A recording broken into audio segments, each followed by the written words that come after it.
Good everyone, I'm AzureBlaze, and welcome to my impressions video, my first impressions on Yoshi and the Mysterious Book, which is one that I've sort of been eyeing off ever since it was first announced, and I have played probably about an hour 15, and an hour and a half, something like that, of the game, almost through the first chapter. Like, I've almost finished it. I've got one creature left to do. And, yeah, I wanted to discuss my first impressions of it, because I really like this game. I mean, I'm not the biggest fan of, like, combat as it is in a lot of games. I mean, I do like an action RPG every now and then. However, for the most part, I'm more of a big platformer fan, like, honing reflexes and all that sort of thing, and, like, I mean, there's not really much reflex honing to do in this game, and I do like exploring and discovering things. Therefore, I don't know, this game almost seemed like perfect for me. So it's like a little platformer where you like meet little creatures and stuff like that. I mean, I did Keeper on the channel as well, and a big part of that was discovering all these little guys and all these different things that you could help and do all that sort of stuff. And this is almost like a Yoshi take on that. And I don't know. I really do enjoy that sort of thing. I can't say that the puzzles will be as in depth as the ones out of Keeper. However, they may be maybe down the line. I don't know. The first thing I want to talk about, and this may be like, this is going to be all over the place, therefore I probably won't even have anything lining up on screen with it, because it's going to be a bit of a mess. I'm simply going to have gameplay running.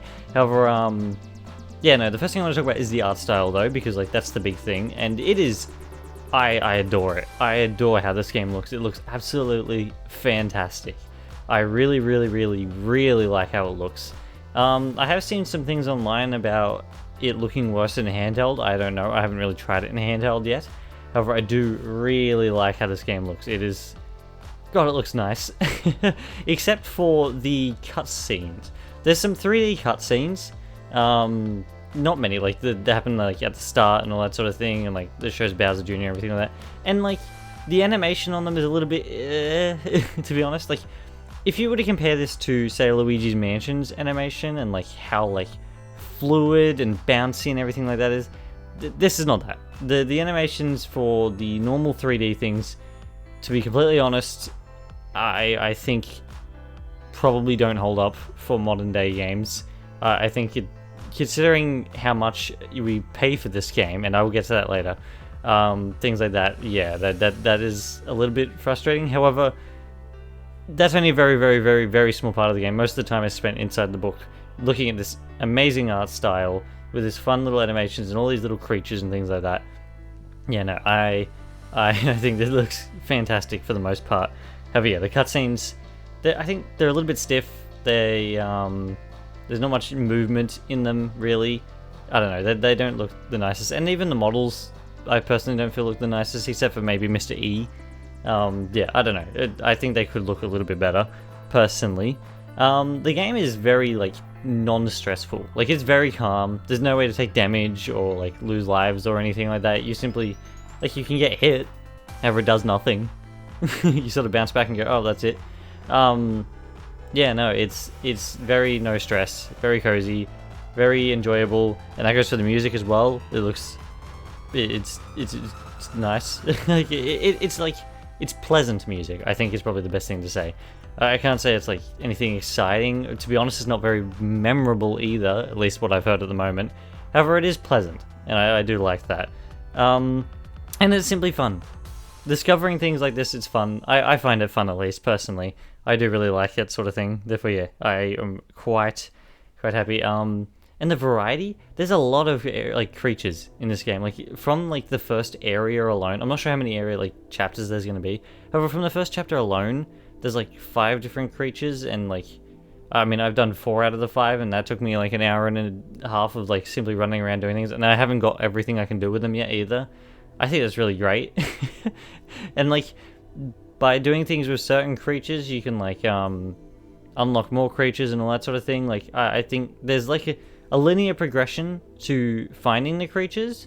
However, like, it's when you're actually exploring the levels, it's sort of open. There's like a linear way you can go, and there's like set discoveries that you can make that allows you to progress through the level in like, I don't know, if you're specifically trying to progress through the level as a level-based system, then yeah, you can. Like, you simply run through, you make this very specific discovery, and once that one's made, like, and it's usually like the biggest one on the screen. Like, for example, there's one where you play with like the flowers in the first stage, and like once you make the 3 big ones bloom, then that's it. You can like end the level there, type thing. I mean, you can sort of end it whenever you want. Have like that's like the big like end point of the level that sort of gets the next sort of things going and all that sort of thing. Yeah, therefore like there is a progression to it.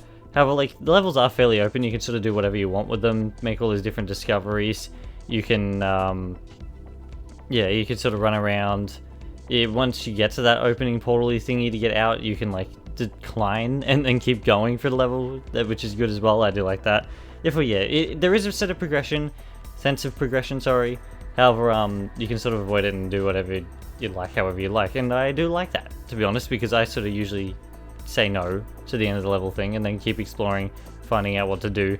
I do like it. And as for naming the creatures, I usually let Mr. E do it, simply because like I'm not like very creative when it comes to naming, and like I kind of like names of things as there. Like I never name my Pokemon or anything like that in any Pokemon games and stuff like that, because like I usually like things the names that they are. Therefore, that's however I like usually. However, yeah, and you can even mix creatures together in the stages, and they do different things as well, and you can find different discoveries like that. That is perfect. One of my favorite things is you can choose what Yoshi you want, what color Yoshi.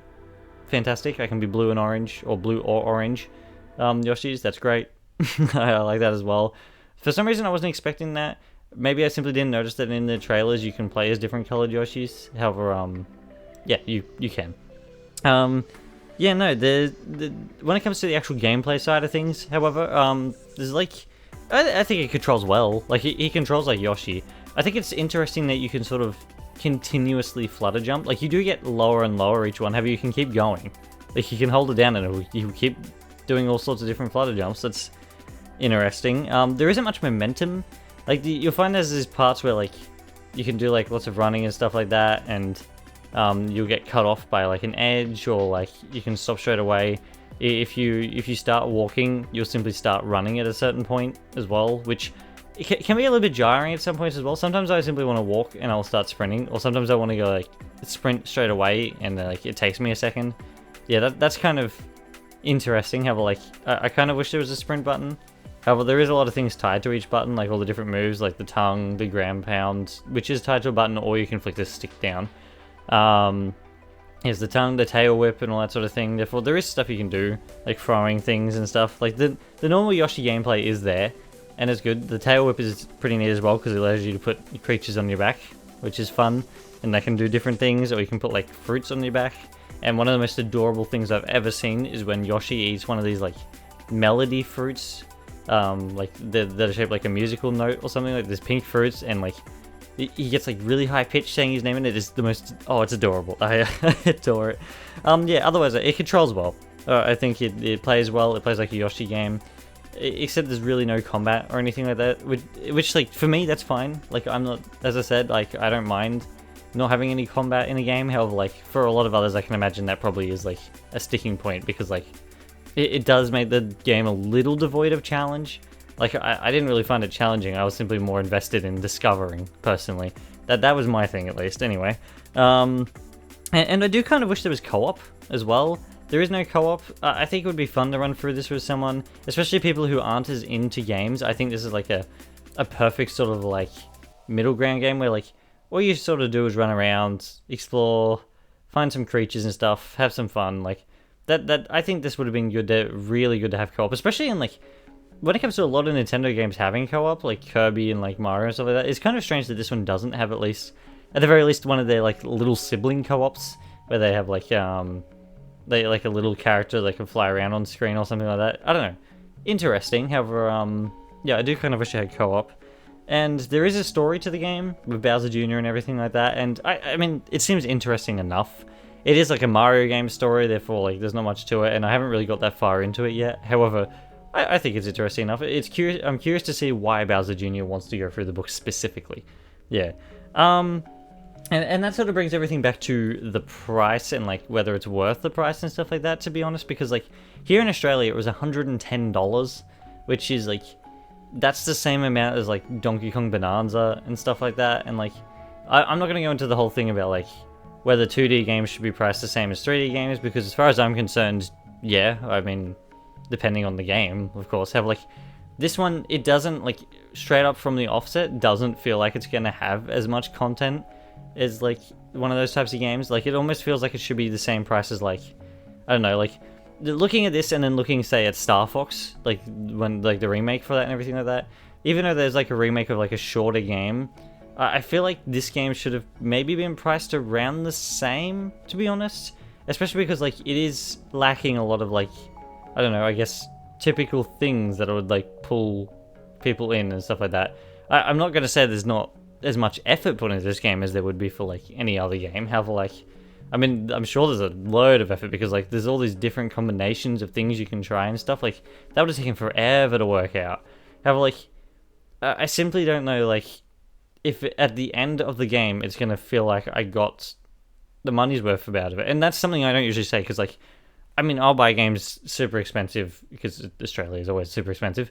Have like, and even games that like Sonic Frontiers, I heard a lot of people say that it was not worth the price. And like, I always look at that and go like, there's loads of content. I enjoyed it a lot. Therefore, I feel like it is worth the price. And at the end of the day, like, if I enjoy this a lot, which I seem to be already, I mean, it'll be worth the price anyway because that's simply part of it. Like, I enjoy it. However, I don't know. For most people, though, I think is probably the best way to put it. Like, to me, it'll probably be worth it. I don't know fully whether it will be yet or not. However, I'm having enough fun at the moment where I feel like, yeah, it will probably definitely be worth it. However, for like most people, I don't know if this game would click for everyone. Therefore, I don't know whether it would be worth it for them. It may have been a better idea to have it be a bit more of a budget title, and then like that way people can sort of go, oh yeah, maybe, and like choose it if they want type thing. However, like again, at the same time, there does seem to be a lot of effort put into the game. I simply don't know whether it will be like on par with the likes of like say Woolly World or something. Yeah. Anyway, otherwise though, as I said, I really enjoyed what I've played of this game at the moment. I very, very much like it. And I do think I'll continue playing it. I recommend it to basically people who are in the same sort of situation as me where like combat isn't like the be-all and end-all for a lot of games, because I think that's going to be like the biggest part of the gameplay that's going to be missing for a lot of people. Like, there is little puzzles. I don't know whether... Like, the fact that you have to, like, work out combinations and stuff like that, and then, like, seeing different parts of the stage and, like, bringing them together, that on its own is a puzzle, and you do get that sense of, I guess, like, I don't even know what you get, like, that sense that you get when you finish a puzzle, like, type thing, and you're like, oh, yeah, that's a fantastic and lots of things. You do get that sense from working out the combinations and stuff.